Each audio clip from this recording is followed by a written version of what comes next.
নমস্কাৰ এই মুহূৰ্তত লৈ আহিছো আজি ৰাতিপুৱাৰ কেইবাটাও গুৰুত্বপূৰ্ণ খবৰ এনেদৰে খবৰ নিতৌ পাবলৈ চেনেলটো সাবস্ক্ৰাইব কৰি ভিডিঅ'টো এটাকৈ লাইক কৰি দিবা 27 লাখ মহিলাৰ বাবে ভাল খবৰ আহি পৰিছে এই মুহূৰ্তত এই মাহতে 10,000 টকাকৈ মহিলাৰ বেংক একাউণ্ট সোমাব ধন বিহালী সমষ্টিৰ পৰা আৰম্ভ হ'ব ধন প্ৰদান প্ৰক্ৰিয়া এপ্ৰিল মাহত ধন পাব ৰাজ্যৰ লাখ লাখ মহিলাসকলে মহিলাৰ উদ্যমিতা আঁচনি ধনক লৈ ডাঙৰ ঘোষণা মুখ্যমন্ত্ৰী ডক্টৰ হিমন্ত বিশ্ব শৰ্মা 27 লাখ মহিলাকহে এই আঁচনিৰ অধীনত সুবিধা দিব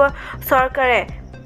বাজেট অনুসৰি চৰকাৰে লৈছে বিশেষ সিদ্ধান্ত মন্ত্ৰী বিধায়ক পৰিয়ালৰ মহিলা নাপায় এই আঁচনি ধন চৰকাৰী চাকৰিয়াল উচ্চ পৰ্যায়ৰ বিষয়া পৰিয়ালৰ মহিলা নাপায় এই আঁচনি ধন বিহালীৰ পৰা শুভ উদ্বোধন কৰা হ'ব ধনৰ বিতৰণ প্ৰক্ৰিয়া অহা মাহৰ পৰা প্ৰস্তুত কৰা হ'ব চূড়ান্ত তালিকা তিনিটা পৰ্যায়ত প্ৰদান কৰা হ'ব ধন বুলি মন্তব্য প্ৰকাশ কৰিছে প্ৰথম পৰ্যায়ত 10,000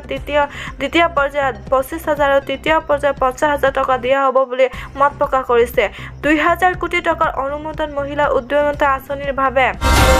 পঞ্চায়ত নিৰ্বাচনলৈ আহি পৰিছে এই মুহূৰ্তৰ ডাঙৰ খবৰ হায়াৰ ছেকেণ্ডাৰী পৰীক্ষা শেষ হোৱাৰ পিছদিনা হ'ব পঞ্চায়ত নিৰ্বাচন বুলি মন্তব্য প্ৰকাশ কৰিছে হিমন্ত বিশ্ব শৰ্মা পঞ্চায়ত নিৰ্বাচনলৈ ডাঙৰ ঘোষণা মুখ্যমন্ত্ৰী হিমন্ত বিশ্ব শৰ্মাৰ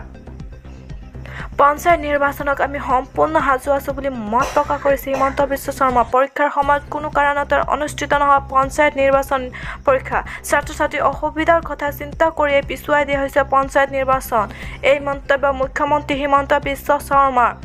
হায়াৰ ছেকেণ্ডাৰী পৰীক্ষাৰ শেষ হোৱাৰ পিছদিনা হ'ব পঞ্চায়ত নিৰ্বাচন প্ৰক্ৰিয়া জানুৱাৰীত 12 গণ্টি অসমৰ বন্ধৰ ঘোষণা কৰিছে ৰাজ্য চৰকাৰে পুৱা 5 বজাৰ পৰা সন্ধিয়া 5 বজালৈ অসমৰ বন্ধ ঘোষণা কৰিছে সংবাদ মেল পাতি হিমন্ত বিশ্ব শৰ্মাক সকিয়নি কোচ ৰাজবংশীৰ ছাত্ৰ সন্তাই প্ৰতাৰণা বহুত হ'লে আমাক ৰিজাল্ট লাগে বুলি মন্তব্য প্ৰকাশ কৰিছে আমাক বছৰ বছৰ ধৰি প্ৰতাৰণা কৰি আহিছে চৰকাৰে দাবী মানি নললে ৰেলপথ আৰু ৰাষ্ট্ৰীয় ঘাইপথ অৱৰোধৰ ঘোষণা কৰিছে